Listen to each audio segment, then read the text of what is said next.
नमस्कार दोस्तों, skill India mart में आप सबका स्वागत है। देखिए दोस्तों, आज फिर हम एक नए प्रोजेक्ट के लिए आए हैं और ये प्रोजेक्ट है वर्ल्ड बैंक का। वर्ल्ड बैंक ने जो UKWDP यानी कि उत्तराखंड वर्कफोर्स डेवलपमेंट को एक लोन दिया है, जिस लोन के अंदर उसको स्किल डेवलपमेंट करनी है 9500 कैंडिडेट की। ये प्रोजेक्ट सेक्शन हुआ था 2018 में और इसकी एंड डेट है 2023। इस प्रोजेक्ट के अंदर UKWDP को 50% महिलाओं को भी ट्रेंड करना है। ठीक है दोस्तों, अगर मैं इस प्रपोजल की बात करूं तो इस प्रपोजल के अंदर सारे NSQF अलाइन कोर्सेज को ही लिया गया है। उन कोर्सेज की एक लिस्ट आपको इस वीडियो में अटैच कर दी गई है। वो लिस्ट जो है 333 जॉब रोल की लिस्ट है, आप उसमें से जॉब रोल भी सिलेक्ट कर सकते हैं। जो भी शॉर्ट लिस्ट होंगी फॉर उनके एनेक्चर 1 में डिटेल दी गई हैं, वो डिटेल्स हम धीरे धीरे सिलेक्ट डिटेल करेंगे। सबसे इम्पोर्टेंट बात, कुछ लोगों को इस RFP की एलिजिबिलिटी क्राइटेरिया 2 करोड़ टर्नओवर रखा गया है मिनिमम। अगर उसमें किसी को लगता है कि पिछले 1.5-2 साल से कोरोना के कारण कोई बिजनेस नहीं हुआ है जिससे सबका टर्नओवर घटा है, तो 7 अप्रैल को प्री कंसल्टेंट एक मीटिंग रखी गई है, जिस मीटिंग में जाकर आप अपने इस इशू को उठा सकते हैं और टीम को ये बात समझा सकते हैं ताकि इस टर्नओवर को 2 करोड़ से कम किया जाए। ठीक है दोस्तों, उसके अलावा इस सारे प्रपोजल की एक इम्पोर्टेंट डेट 16 अप्रैल है। शाम के 5 बजे तक हार्ड कॉपी में ये सारे डॉक्यूमेंट आपको सबमिट करने होंगे। पूरा प्रपोजल बनाकर हार्ड कॉपी में आपको सबमिट करना होगा। ठीक है दोस्तों, अब आ जाइए पॉइंट्स में। अनेक्चर 1 आपको दिया गया है, कोई ज़्यादा प्रोजेक्ट की डिटेल है नहीं। अनेक्चर 1 के अंदर आपको बताया गया है कि आपको क्या क्या रिक्वायरमेंट है। अनेक्चर 1 के अंदर मिनिमम आपको नेम ऑफ द फर्म या कुछ भी डिटेल्स आप अपने हिसाब से भी एडिट कर सकते हैं, पर ये 2 पेज से ज़्यादा ना हो। 2 पेज के अंदर आप अपने पूरे प्रोफाइल को बता सकते हैं, कितने साल आपके हुए हैं, क्या आपका telephone, email ID, contact number, कहाँ कहाँ एफिलिएट है। उसके अलावा देखिए दोस्तों, सबसे इंपॉर्टेंट है कि आपका क्राइटेरिया, कि आपका किस क्राइटेरिया के आधार पर आपको शॉर्टलिस्ट किया जाएगा। सबसे पहले जो मस्ट मीट वर्ड लिखा हुआ है उसको ध्यान रखें। मस्ट मीट का मतलब कंपलसरी है। सबसे पहले फर्स्ट की मैं बात करूं, सोसाइटी रजिस्टर्ड होनी चाहिए 3 साल पुरानी, वैलिड पैन नंबर होना चाहिए, कहीं से भी ब्लैकलिस्ट नहीं होना चाहिए। ये देखिए दोस्तों, ये 4th पॉइंट है, वो एवरेज एनुअल जो टर्नओवर है, वो average annual turnover last 3 year का should not be less than 2 crore. इसका मतलब मिनिमम 2 करोड़ होना चाहिए। ठीक है दोस्तों, पिछले 3 साल की ITR के साथ बैलेंस शीट वगैरह आप सबमिट करेंगे। उसके अलावा जियोग्राफिकल प्रेजेंस आपकी मैटर करेगी। 2 मार्क्स आपको एक स्टेट के लिए मिलेंगे। मान लीजिए आप राजस्थान में, हरियाणा में, महाराष्ट्र में काम करते हैं तो हर स्टेट के लिए आपको 2 मार्क्स मिलेंगे और मैक्सिमम मार्क्स 8 है, यानी कि आपको 4 स्टेट के साथ एम्पैनलमेंट होना चाहिए।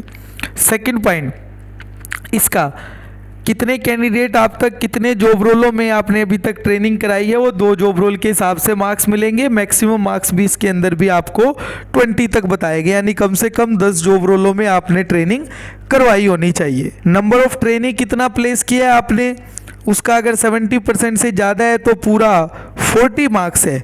50 to 69 है तो 30 है, और 40 से 49 है तो 20 है, और अंडर 40 है तो 10% होगा।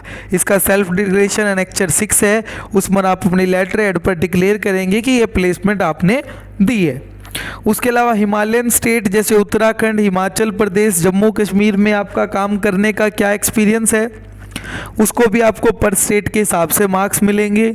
उसके अलावा सबसे इम्पोर्टेंट पॉइंट, जैसे मैंने शुरू में बताया था कि 50% मिनिमम आपको वुमेन ट्रेन करना है, तो अब तक आपका ट्रेन के डाटा में कितना % वुमेन है वो भी काउंट होगा। ठीक है दोस्तों, अगर वो 50% से ज़्यादा है तो 10, अदरवाइज अगर वो 10 से भी कम है तो 0, लेकिन मिनिमम 10% होना आपके लिए भी जरूरी है। उसके अलावा प्लेसमेंट लिंकेज में एक MOU के लिए आपको 1 मार्क्स दिया गया और मैक्सिमम 10 मार्क्स है तो 10 MOU होने चाहिए।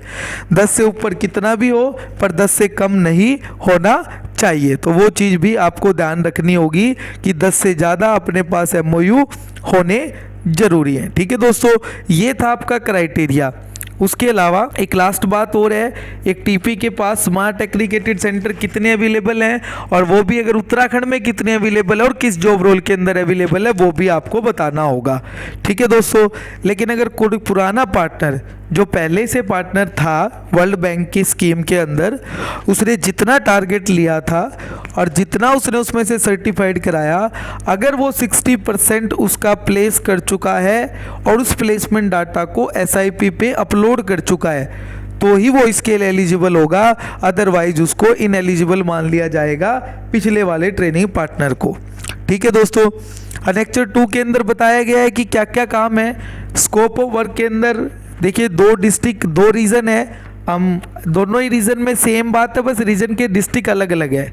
ठीक है दोस्तों, तो रीजन्स की बात करूं तो आपके पास सेंटर्स होने चाहिए जो कुमाऊन के 7 डिस्ट्रिक्ट के अंदर प्रपोज करना होगा। एक टीपी को मिनिमम, या आप कितने भी सेंटर प्रपोज कर दो, पर UKSDM चाहता है कि हर टीपी प्रेफरेंस के रूप में 2 डिस्ट्रिक्ट और हर एक डिस्ट्रिक्ट के अंदर एक सेंटर और उसके मिनिमम 2 जॉब रोल प्रपोज करे। ठीक है, और वो जॉब रोल उन 333 जॉब रोल के अंदर होना चाहिए। सबको कॉमन नॉर्म्स के अनुसार ट्रेंड करना होगा। ठीक है, कुछ की एक्सपर्ट्स की आपको बताना होगा कि आप सेंटर्स के अंदर की एक्सपर्ट, देखिए ये एम्पेनलमेंट जो है वो 2 साल के 1 साल के लिए होगी। अगर परफॉर्मेंस अच्छी रही तो आगे रिन्यू किया जाएगा, अदरवाइज तो निकाल दिया जाएगा। 2 जॉब रोल 2 डिस्ट्रिक्ट आपको करना पड़ेगा। टेक्निकल एग्रीकल्चर 1 क्वालिफाई करना पड़ेगा। कुछ की एक्सपर्ट्स की डिटेल्स आपको देनी होगी, इनके डॉक्यूमेंट्स आपको साथ में सबमिट करनी होगी। सेंटर हेड, प्लेसमेंट एक्सपर्ट, ये उसके अलावा MIS ऑफिसर, उसके अलावा जो centre soft skill trainer, job role trainer, mobilisation expert, ये साथ में आप लोग सबमिट करेंगे। ठीक है दोस्तों, payment schedule as per ministry रहेगा। अनेक्चर 3 ब्लैकलिस्ट के लिए है। अनेक्चर 4 के अंदर मैं पहला पेज दिखा रहा हूँ, पूरी लिस्ट आप एक्सेल में यहाँ अटैच कर दी गई है वीडियो के साथ। पूरी 333 की लिस्ट विद जॉब आवर और विद NSQF लेवल 4 के साथ दे दी गई है, तो इस लिस्ट के अंदर से आप जॉब रोल सिलेक्ट कर सकते हैं। अनेक्चर 5 आपके 7 डिस्ट्रिक्ट आपको बताए गए हैं, अल्मोड़ा, बागेश्वर, चंपावत, पिथौरागढ़, नैनीताल और उधम सिंह नगर में से आपको सिलेक्ट करना होगा 2 डिस्ट्रिक्ट, और हर एक डिस्ट्रिक्ट में 2 जॉब रोल की प्रेफरेंस आपको देनी होगी। अनेक्चर 6 बड़ा इंपॉर्टेंट है। इसमें वो ट्रेनिंग सेंटर और आपका अभी तक का एक्सपीरियंस, कितने सेंटर्स आपके स्मार्ट्स पर अवेलेबल है, उनमें से कितने उत्तराखंड में अवेलेबल है, पिछला 3 साल का आपका इतिहास क्या है, हिस्ट्री क्या है, कितना नंबर आपने ट्रेन किया, उसमें से कितनी और कितना आपका प्लेसमेंट परसेंटेज है। और सबसे इम्पोर्टेंट बात, जो हिमालयन स्टेट है उन स्टेट में आपका क्या एक्सपीरियंस रहा है अब तक ट्रेनिंग का, वो भी आपको बताना होगा। इस प्रकार से पूरी डिटेल भरकर 16 तारीख शाम के 5 बजे तक हार्ड कॉपी में इस प्रपोजल को आपको सबमिट करना होगा। 7 तारीख एक इम्पोर्टेंट डेट है, जिस दिन प्री बिड मीटिंग होगी, उस दिन जाकर आप अपनी क्वेरी सोल्व कर सकते हैं। ठीक है दोस्तों, धन्यवाद स्किल इंडिया 60 के साथ बने रहने के लिए।